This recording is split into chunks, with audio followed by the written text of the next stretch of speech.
ಮೀಸಲಾತಿ ಜಾರಿ ಸಂಬಂಧಪಟ್ಟಂತೆ 56ರಷ್ಟು ಮೀಸಲಾತಿ ಜಾರಿ ಮಾಡುವ ಸಂಬಂಧಪಟ್ಟಂತೆ 9 ಶೆಡ್ಯೂಲ್ಗೆ ತಿದ್ದುಪಡಿ ತರಬೇಕು. ಈ ನಿಟ್ಟಿನಲ್ಲಿ ರಾಜ್ಯ ಮತ್ತು ಕೇಂದ್ರ ಸರ್ಕಾರ ಎರಡೂ ಕೂಡ ಗಮನ ಹರಿಸಬೇಕು ಅನ್ನುವಂಥ ಆಗ್ರಹ ವ್ಯಕ್ತ ಆಗ್ತಾ ಇರುತ್ತದೆ. ಈ ಸಂಬಂಧಪಟ್ಟಂತೆ ಕರ್ನಾಟಕ ರಾಜ್ಯ ವಾಲ್ಮೀಕಿ ಸಮಾಜದ ಸಮಾನ ಮನಸ್ಕರ ವೇದಿಕೆ ಉಗ್ರಪ್ಪ ಮತ್ತು ಸೇರಿದಂತೆ ಸ್ವಾಮೀಜಿಗಳ ನೇತೃತ್ವದಲ್ಲಿ ದೊಡ್ಡ ಮಟ್ಟದ ಸಭೆಯನ್ನು ಮಾಡಿರುವಂಥದ್ದು. ಈ ಸಂಬಂಧಪಟ್ಟಂತೆ ಮಾತಾಡೋಕ್ಕೆ ಹಿರಿಯ ಮುಖಂಡರಾದಂಥ ಉಗ್ರಪ್ಪ ನಮ್ಮ ಜೊತೆ ಇದ್ದಾರೆ. ಸರ್, ಈಗ ನಿಮ್ಮ ಒಂದು ಬೇಡಿಕೆ ಏನು? ನಮ್ಮ ಬೇಡಿಕೆ SC ST OBCಗಳಿಗೆ, ಮೋರ್ ಪರ್ಟಿಕ್ಯುಲರ್ಲಿ SC STಗಳಿಗೆ ಜನಸಂಖ್ಯೆಗೆ ಅನುಗುಣವಾಗಿ ಶಿಕ್ಷಣ ಮತ್ತು ಉದ್ಯೋಗದಲ್ಲಿ ಮೀಸಲಾತಿಯನ್ನು ಕಲ್ಪಿಸಿರ್ತಕ್ಕಂಥ ಏನು 2022ರ SC ಮತ್ತು ST ಉದ್ಯೋಗ ಮತ್ತು ಶಿಕ್ಷಣ ಕಾನೂನನ್ನು ಸಂವಿಧಾನದ 9ನೇ ಶೆಡ್ಯೂಲ್ಗೆ ಸೇರಿಸ್ತಕ್ಕಂಥದಕ್ಕೆ ರಾಜ್ಯ ಸರ್ಕಾರವೇ ಒಂದಲ್ಲ 4 ಸಾರಿ ಕೇಂದ್ರ ಸರ್ಕಾರಕ್ಕೆ ಪತ್ರಗಳನ್ನು ಬರೆದಿದ್ದಾರೆ. ಸೊ ಆ ಹಿನ್ನೆಲೆಯಲ್ಲಿ ನಾವು ಈಗಾಗಲೇ ಕಳೆದ 2-3 ವರ್ಷಗಳಿಂದ ಶಿಕ್ಷಣದಲ್ಲಿ ಉದ್ಯೋಗದಲ್ಲಿ ಅವಕಾಶವನ್ನು ಕಲ್ಪಿಸಿದ್ದೇವೆ, ತೆಗೆದುಕೊಂಡಿದ್ದೇವೆ. ಆದರೆ ಹೈಕೋರ್ಟ್ನಲ್ಲಿ ಸ್ಟೇ ಆಗಿರತಕ್ಕಂಥ ಹಿನ್ನೆಲೆಯಲ್ಲಿ ಇವತ್ತು 17ರ ಬದಲು 15 SCಗಳಿಗಾಗಿದೆ, 7ರ ಬದಲು STಗಳಿಗೆ 3 ಆಗಿದೆ, ಹಾಗೆ OBCಗಳಿಗೆ 32 ಆಗಿರೋದ್ರಿಂದ ದೊಡ್ಡ ತುಂಬಲಾರದ ನಷ್ಟ SC STಗಳೇ ಆಗಿರತಕ್ಕಂಥ ಹಿನ್ನೆಲೆಯಲ್ಲಿ ರಾಜ್ಯ ಸರ್ಕಾರ ಕೂಡಲೇ ಹೈಕೋರ್ಟ್ನಲ್ಲಿ ಆ ತಡೆಯಾಜ್ಞೆಯನ್ನು ತೆರವುಗೊಳಿಸುವಂಥ ಕ್ರಮ ವಹಿಸಬೇಕು. ಕೇಂದ್ರಕ್ಕೆ ಸರ್ವಪಕ್ಷ ನಿಯೋಗವನ್ನು ತೆಗೆದುಕೊಂಡು ಹೋಗಬೇಕು. ಕೇಂದ್ರ ಸರ್ಕಾರವೂ ಸಹ ಅವರೇ ಸರ್ಕಾರ BJPಯ ಸರ್ಕಾರ ಮಾಡಿರ್ತಕ್ಕಂಥ ಕಾನೂನನ್ನು 9 ಶೆಡ್ಯೂಲ್ಗೆ ಸೇರಿಸಬೇಕು ಅನ್ನೋಂಥದ್ದು ನಮ್ಮ ಮುಖ್ಯವಾದಂಥ ಆಗ್ರಹ. ಮತ್ತು ರಾಜ್ಯದಲ್ಲಿ ಅನೇಕ ಸುಳ್ಳು ಸರ್ಟಿಫಿಕೇಟ್ಸನ್ನು ತೆಗೆದುಕೊಳ್ತಾ ಇದ್ದಾರೆ. ಇನ್ನು ಕೆಲವರಿಗೆ ಅರ್ಹರಾಗಿರ್ತಕ್ಕಂಥ, ಉದಾಹರಣೆಗೆ ಬೋವಿ ಸಮಾಜದವರಿಗೆ ಸರ್ಟಿಫಿಕೇಟ್ಸನ್ನು ಕೊಡದೇ ಇರತಕ್ಕಂಥದ್ದೇ. ಇದನ್ನೂ ಸಹ ರಾಜ್ಯ ಸರ್ಕಾರ ಗಮನ ಹರಿಸಿ ಕ್ರಮ ಜರುಗಿಸಬೇಕು ಅಂತೇಳಿ ಒತ್ತಾಯ ಮಾಡಲಿಕ್ಕೆ ಸ್ಟೇಟ್ ಆ್ಯಂಡ್ ಹೈಕೋರ್ಟ್ ಈಗ ಸ್ಟೇ ಕೊಟ್ಟಿರುವಂಥದ್ದು. ಇದರ ವಿರುದ್ಧ ರಾಜ್ಯ ಸರ್ಕಾರ ಅವರ ಪಾತ್ರ ಅಂದರೆ ಅವರು ಕೂಡ ಈಗ ನಿಮಗೆ ಮೇಲ್ಮನವಿ ಸಲ್ಲಿಸಬೇಕು, ಮೇಲ್ಮನವಿ ಸಲ್ಲಿಸಿಲ್ಲ. ರಾಜ್ಯ ಸರ್ಕಾರದ ಕೂಡ ಇಚ್ಛಾಶಕ್ತಿ ಕೊರತೆ ಇದೆ ಅನ್ಸುತ್ತಲ್ವಾ? ನೋಡಿ, ರಾಜ್ಯ ಸರ್ಕಾರ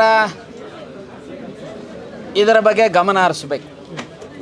ರಾಜ್ಯದ ಲೀಗಲ್ ಟೀಮ್ ಏನಿದೆ ಇದನ್ನು ಅನೇಕ ವಿಚಾರಗಳನ್ನು ಮನನ ಮಾಡಿ ರಾಜ್ಯಕ್ಕೆ ಹೈಕೋರ್ಟ್ಗೆ ಗಮನ ಸೆಳೆಯುವಂಥ ಪ್ರಯತ್ನ ಮಾಡಿ ಸ್ಟೇಯನ್ನು ವೆಕೇಟ್ ಮಾಡುವಂಥದ್ರೆ ಎಲ್ಲೋ ಒಂದು ಕಡೆ ಎಡವಿದ್ದಾರೆ ಅನ್ನುವಂಥದ್ದು ನನ್ನ ಭಾವನೆ. ಸೊ ಇದಕ್ಕಾಗಿ ನಾನು ಇಷ್ಟೇ ಹೇಳ್ತೇನೆ, ರಾಜ್ಯ ಸರ್ಕಾರ ಕೂಡಲೇ ಸ್ಟೇ ವೆಕೇಟ್ ಮಾಡಿಸಬೇಕು.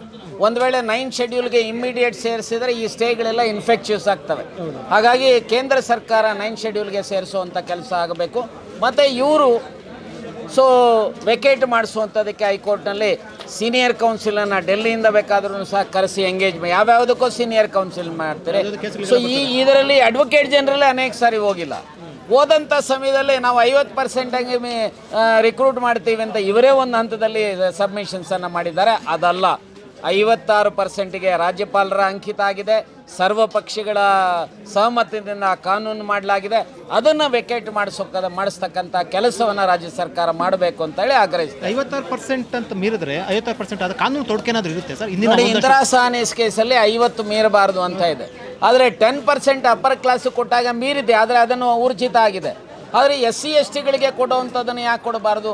ಇಂದಿರಾ ಸಹಾನಿಸ್ ಕೇಸಲ್ಲೇ ಸ್ಪಷ್ಟ ಹೇಳ್ತಾರೆ, ಎಂಪರಿಕಲ್ ಡಾಟಾ ಮತ್ತು ಅಸೈನಿಂಗ್ ಕೋಜೆಂಟ್ ರೀಸನ್ಸನ್ನು ಕೊಡೋದ್ರ ಮೂಲಕ 50%ಅನ್ನು ಜಾಸ್ತಿ ಮಾಡ್ತಕ್ಕಂಥದಕ್ಕೂ ಅವಕಾಶ ಇದೆ ಅನ್ನುವಂಥದ್ದು ಆ ಕಾನೂನಲ್ಲಿದೆ. ಅದನ್ನು ಎಕ್ಸ್ಪ್ಲೈನ್ ಮಾಡಬೇಕಾಗುತ್ತೆ. ಅದನ್ನು ಸರ್ಕಾರ ಇವರ ಗಮನಕ್ಕೆ, ಕೋರ್ಟಿನ ಗಮನಕ್ಕೆ ತರ್ತಕ್ಕಂಥ ಪ್ರಯತ್ನ ಮಾಡಬೇಕಾಗುತ್ತೆ ಅಂತೇಳಿ ಹೇಳಿಕೆ ಬಯಸ್ತೀನಿ. ಲೀಗಲ್ ಟೀಮು ಇದ್ರ ಬಗ್ಗೆ ಗಮನ ಹರಿಸಿಲ್ಲ ಅಥವಾ ಮುಖ್ಯಮಂತ್ರಿಗಳು ಗಮನ ಹರಿಸಿಲ್ವಾ? ತಮ್ಮ ಆಪ್ತರು ಕೂಡ ಆಗಿರುವಂಥದ್ದು. ನಾನು ಇಷ್ಟೇ ಹೇಳ್ತೇನೆ, ಅವರು ಇವರು ಅನ್ನೋದಕ್ಕಿಂತ ನೆಟ್ ರಿಸಲ್ಟ್ ಏನಪ್ಪ ಅಂದರೆ ನಮಗೆ ತೊಂದರೆ ಆಗಿದೆ. ಇದಕ್ಕೆ ಯಾರು ಗಮನ ಸಹ ಹರಿಸಿದ್ದಾರೋ ಯಾರು ಹರಿಸಿಲ್ವೋ ಅದನ್ನು ಹರಿಸುವಂಥ ಪ್ರಯತ್ನವನ್ನು ಮಾಡಬೇಕು ಅಂತೇಳಿ ಒತ್ತಾಯ ಮಾಡಲಿಕ್ಕೆ. ನೇಮಕಾತಿ ಶುರುವಾಗಿರುವಂಥದ್ದು, ಒಳ ಮೀಸಲಾತಿ ಸಂಬಂಧಪಟ್ಟ ನೇಮಕಾತಿ ಶುರುವಾಗಿರುವಂಥದ್ದು. ಸೊ ಏನು ಇದಕ್ಕೇನಾದರೂ ಕೂಡ ನಿಮಗೆ ಇದಾಗುತ್ತೆ ನೋಡಿ, ಈ ಮೀಸಲಾತಿ 56,000 ಏನಾದರೂ ಇದಾದರೆ, ರಿಕ್ರೂಟ್ಮೆಂಟ್ ಆದರೆ ನಮಗೆ 17% ಆದರೆ 8,500ಕ್ಕೆ ಹೆಚ್ಚು SCಗಳಿಗೆ ಸಿಗುತ್ತೆ. ಅದೇನಾದರೂ 15 ಆದರೆ 7,000 ಚಿಲ್ಲರೆ ಸಿಗುತ್ತೆ. ಹಾಗೆ STಗಳಿಗೆ 3,750 ಸಿಗುತ್ತೆ. 7% ಆದರೆ, 3% ಆದರೆ 1,600 ಆಗುತ್ತೆ. ಇಷ್ಟು ನಷ್ಟ ಆಗುತ್ತೆ. ಸೊ ಹಾಗೆ KDBನಲ್ಲಿರ್ಬೋದು, ಸೈಟ್ಸ್ ತೊಗೊಳ್ಳೋವಂಥದ್ದು ಅಥವಾ ಫೈನಾನ್ಸ್ ತೊಗೊಳ್ಳೋವಂಥದ್ದು, ಟ್ರ್ಯಾಕ್ಟ್ರು, ಉದ್ಯೋಗ, ಜಮೀನು ಇವೆಲ್ಲ ತೆಗೆದುಕೊಳ್ಳುವಂಥದ್ದಕ್ಕೆ ತೊಂದರೆ ಆಗುತ್ತೆ. ಇದನ್ನು ಸರ್ಕಾರ ಗಮನಿಸಬೇಕು ಅಂತೇಳಿ ಹೇಳಿಕೆ ಬಯಸ್ತೀನಿ. ಒಂದು ವೇಳೆ ಸರ್ಕಾರ ನಿಮ್ಮ ಬೇಡಿಕೆಗೆ ಒಪ್ಪಲಿಲ್ಲ ಅಥವಾ ನಿರ್ಲಕ್ಷ್ಯ ವಹಿಸಿದ್ರೆ ಮುಂದಿನ ನೋಡಿ, ನಾನು ಇಷ್ಟೇ ಹೇಳ್ತೇನೆ, ಇಬ್ಬರದು ಜವಾಬ್ದಾರಿ ಇದೆ. ಕೇಂದ್ರ ಮತ್ತು ಹೆಚ್ಚು ಕೇಂದ್ರ ಸರ್ಕಾರದಿಂದ 9 ಶೆಡ್ಯೂಲ್ ಸೇರಿಸಿ, ನಮ್ಮದೊಂದೇ ಅಲ್ಲ, ಬೇರೆಯವ್ರು ಸೇರಿಸಿದ್ದೀರಿ. ಸೊ ಸೇರಿಸಲಿಲ್ಲ ರಾಜ್ಯ ಸರ್ಕಾರ ಮತ್ತು ಕೇಂದ್ರ ಸರ್ಕಾರ ನೆಗ್ಲೆಕ್ಟ್ ಮಾಡಿದರೆ ನಮ್ಮ ಹೋರಾಟ ಪ್ರಜಾಪ್ರಭುತ್ವ ವ್ಯವಸ್ಥೆನಲ್ಲಿ ಇರುತ್ತೆ ಅಂತ ಹೇಳಿ ಹೇಳಿಕೆ ಪಕ್ಷಾತೀತವಾಗಿ. ಪಕ್ಷಾತೀತವಾಗಿ. ಸರ್, ನಿಮ್ಮ ಸಮುದಾಯದ ಶಾಸಕರು ಅಂದ್ರೆ SC ST ಸಮುದಾಯ ಶಾಸಕರು ಸಚಿವರು ಪಾತ್ರ ಏನು? ಅವ್ರದ್ದು ಕೂಡ ರಾಜಕೀಯ ಒತ್ತಡ ನೋಡಿ, ಎಲ್ಲರದ್ದು ಪಾತ್ರ ಇದೆ. ಇವರೆಲ್ಲ ಆ ವರ್ಗದ ಜನ ಅಂಥೇಳಿ ಅವರಿಗೆ ಓಟ್ ಕೊಟ್ಟಿರುವಂಥದ್ದು, ಸೀಟ್ ಕೊಟ್ಟಿರುವಂಥದ್ದು. ಬರೀ MLA ಆದಾಕ್ಷಣಿಗೆ, ಮಂತ್ರಿ ಆದಾಕ್ಷಣಿಗೆ, MP ಆದಾಕ್ಷಣಿಗೆ ಅವ್ರ ಜವಾಬ್ದಾರಿ ಹೋಗೋದಿಲ್ಲ. ಅವರು ಈ ವರ್ಗಗಳ ಹಿತ ಕಾಪಾಡುವಂಥ ದೃಷ್ಟಿನಲ್ಲಿ ಮೌನಿ ಬಾಬುಗಳಾಗಬೇಡಿಯಪ್ಪ, ಬಾಯಿ ಬಿಡಿ, ಇಲ್ಲ ಅಂದರೆ ಜನ ನಿಮ್ಮ ಪ್ರವೃತ್ತಿಯನ್ನು ಗಮನಿಸ್ತಾರೆ ಅಂತ ಹೇಳಿ ಹೇಳಿಕೆ ಬಯಸ್ತೇನೆ. Thank you. ಇದು ಉಗ್ರಪ್ಪ ಅವರ ಹೇಳಿಕೆ. ಅವ್ರು ಹೇಳ್ತಾ ಇರುವಂಥದ್ದು 56ರಷ್ಟು ಮೀಸಲಾತಿ ಸಂಬಂಧಪಟ್ಟಂತೆ ನೈನ್ ಶೆಡ್ಯೂಲ್ಗೆ ಸೇರಿಸುವ ಸಂಬಂಧಪಟ್ಟ ರಾಜ್ಯ ಮತ್ತು ಕೇಂದ್ರ ಸರ್ಕಾರ ಎರಡೂ ಕೂಡ ಗಮನ ಹರಿಸಬೇಕು, ಇಲ್ಲದಿದ್ದರೆ ಹೋರಾಟ ಮಾಡುವುದಾಗಿ ಎಚ್ಚರಿಕೆಯನ್ನು ಕೊಟ್ಟಿರುವಂಥದ್ದು.